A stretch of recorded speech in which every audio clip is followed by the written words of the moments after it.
So today was the multiplayer reveal for Vanguard, and my gosh, this blew my expectations out of the water because I've kind of been really up and down on Vanguard. Like, there's points where I'm like, yo, this is going to be sick, where points I'm like, oh my gosh, this is going to be garbage.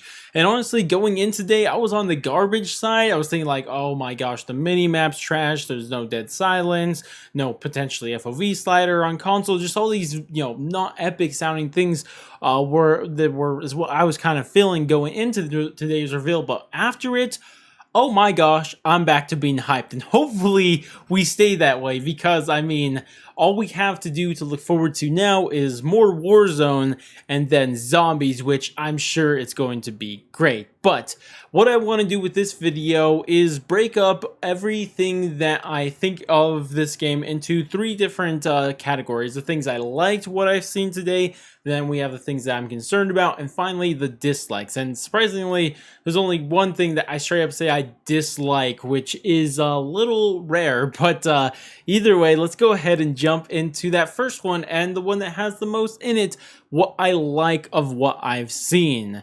And the first thing I have to mention is this game looks incredible. Like, it's like getting the Modern Warfare graphics and Treyarch colors and putting them together, and it just looks so nice. The graphics and colors, we can finally have them both at the same time, because up until this point, it's rather been colors or graphics. Like, all the Call of Duty games that had good graphics sucked with their colors, and all the ones that had good colors, their graphics weren't anything great. But finally, those things finally meet. I don't know why it's taking so long, but these maps just look so nice. We actually have colors. They just look beautiful. Like, they're just generally a very, very nice looking maps. Not to mention the environments where it could be raining, snowing, or a bunch of different things that I'm sure you guys have seen throughout the different gameplays of this. But my gosh, overall, I just really, really like the look of this game. Probably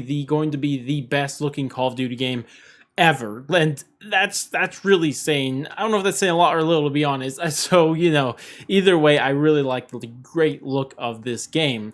The next thing that we heard that I really liked is we are getting an FOV slider on console.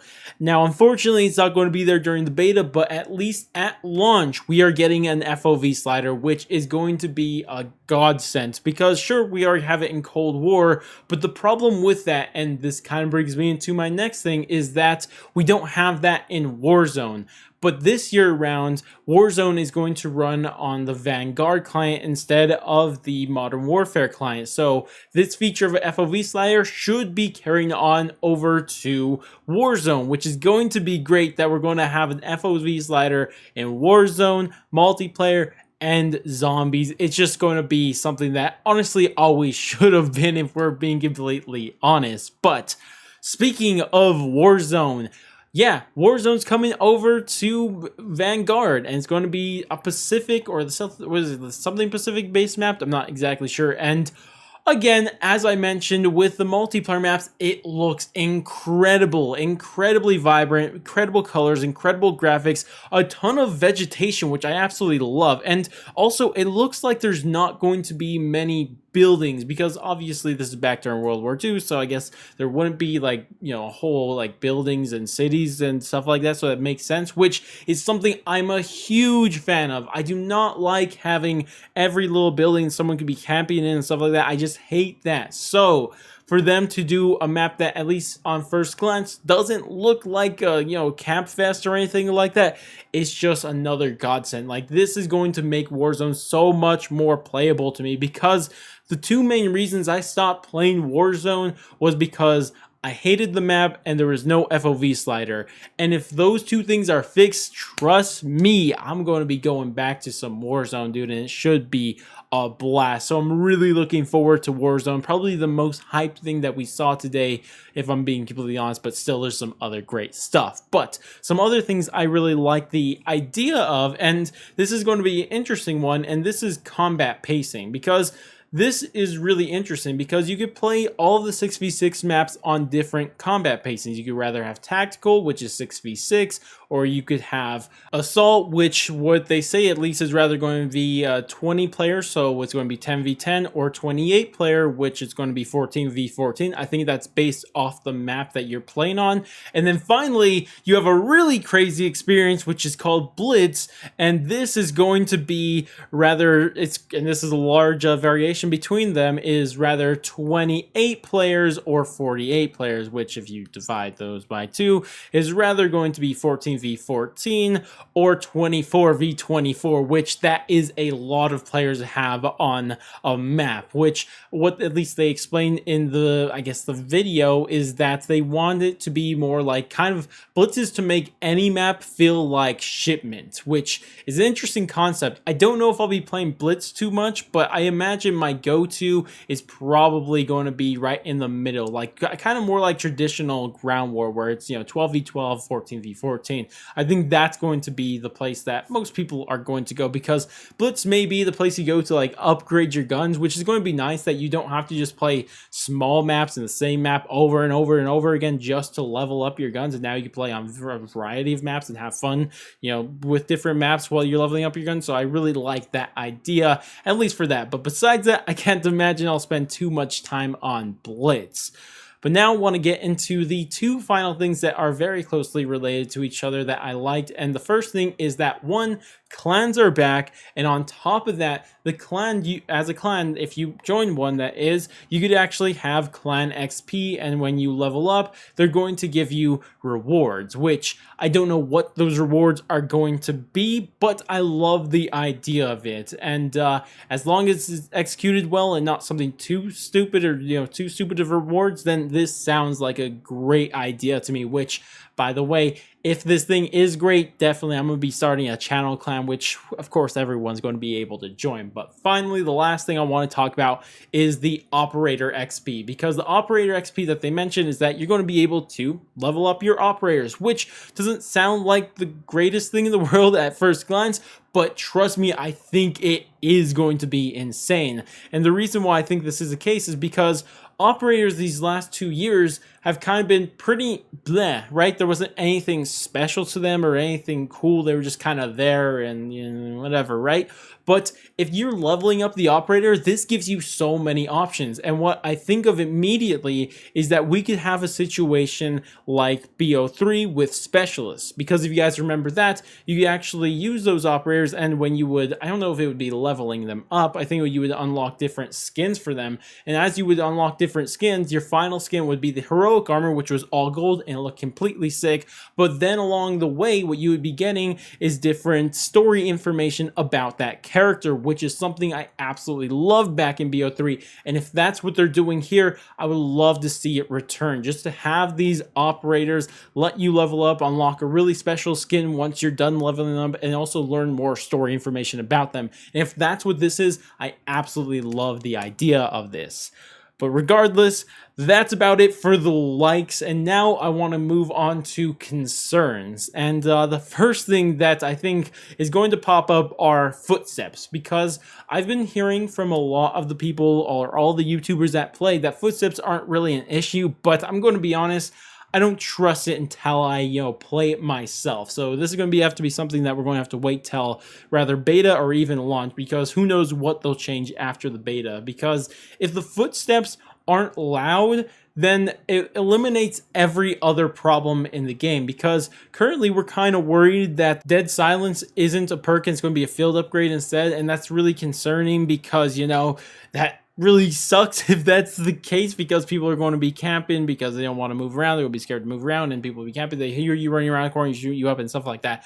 But if the footsteps are generally really quiet to begin with, I think that it wouldn't be nearly as big as a problem. But it really comes down to how quiet the footsteps are. Because if footsteps are at, let's just say, the level of someone using Ninja inside of Cold War, I think that's fine. Because you really can't hear someone who has Ninja in Cold War until they're standing relatively close to you, which I think would be fine by default. And I think that would completely make up for the fact that dead silence isn't a perk.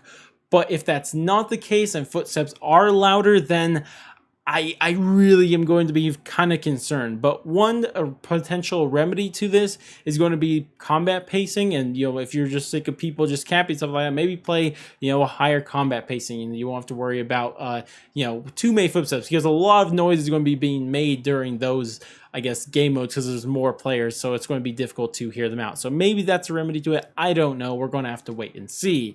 The next concern I have is with the gun and the attachments, because in this game, it seems like you could have 10 attachments by default. And that's a lot. And the reason this is concerning to me is because, one, is it just going to make every gun a laser beam that could shoot like with any range, with no recoil, and like kill as fast as possible? Are we going to see something like that, or how exactly is it going to work? Because already with 5 attachments, and even in Cold War you could put even more with certain things there, I mean, it just feels like some guns just become, or every gun becomes like a laser beam, which I don't really like the idea of too much, and this just seems to be taking that to the next level, which gets me pretty or slightly concerned. As long as they handle it well, I guess it could not be weird, but it can. But that's not only the problem I have with this, because this is kind of tied to 2, but this brings me to a perk, which is overkill. And my concern again with this is that now you're going to have overkill where you have 2 guns with 10 attachments, or 2 primary guns with 10 attachments, and that's just a lot, like a lot. I think that makes overkill super OP in order to use. So in my opinion, if we are going to have something like overkill, like I think the second gun you get should at least only have 5 attachments, because having 2 guns with 10 attachments is just insane. But I do get that they're trying to kind of, I guess, balance this for both Warzone and multiplayer, but I just don't know. We'll just have to wait and see. But for the final concern that I have here today is the destructible environment, because it just looks kind of weird, man. I don't know if it's going to be cringe where someone could camp between a little crack in the wall and they just shoot you from a distance and stuff like that. That's what I'm worried it's going to be, but I don't know if that's actually going to be, and that's why it lands in concerns instead of something I dislike, because I don't know what's going to play, and I just am concerned about it. So I guess we're going to have to wait and see till we actually get our hands on it, how weird this destructible walls could really be. And that kind of wraps it up for the concerns. I know, not that many. So I think this brings us to our last thing, and these are dislikes. And these are things that I know I'm just not going to like about the game. And unfortunately, they all have to do with the minimap, because I'm sure you guys have heard about this, but the minimap is working like MW19, which means that people do not appear on the minimap when they fire a gun that is not suppressed, which is not very epic. But one thing that Sledgehammer did to at least balance this is to add a perk called Radar that gives you pretty much the traditional style Call of Duty minimap, where if people shoot with unsuppressed guns, they're going to appear on the minimap, which honestly I like the idea of for Warzone, because it's kind of weird in Warzone when you can just see everybody on the minimap very easily, and I feel like Warzone just is better off when you can't have people on the minimap when they shoot. So I think this is actually going to be a good thing for Warzone, but for 6v6 I don't like the idea of it being a perk at all. And I mean, I could live with it being a perk, which is going to be something that we're going to obviously do, but my, I guess, double concern on top of this is that it actually falls under the tier 2 category.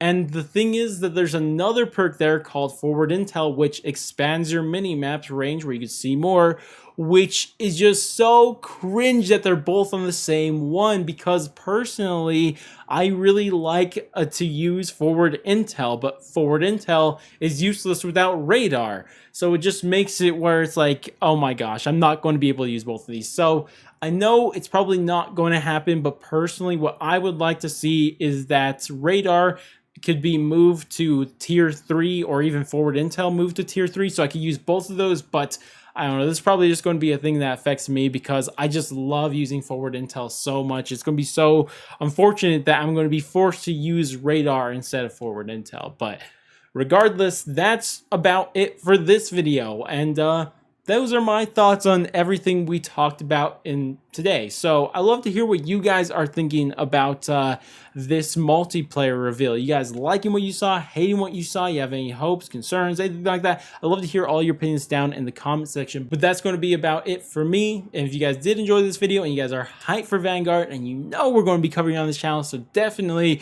do all the normal YouTube stuff, like, subscribe, bell, share, and all that great stuff. But I'm going to head out, and I'll catch you guys next stream video over the heck of maybe, and laters, guys.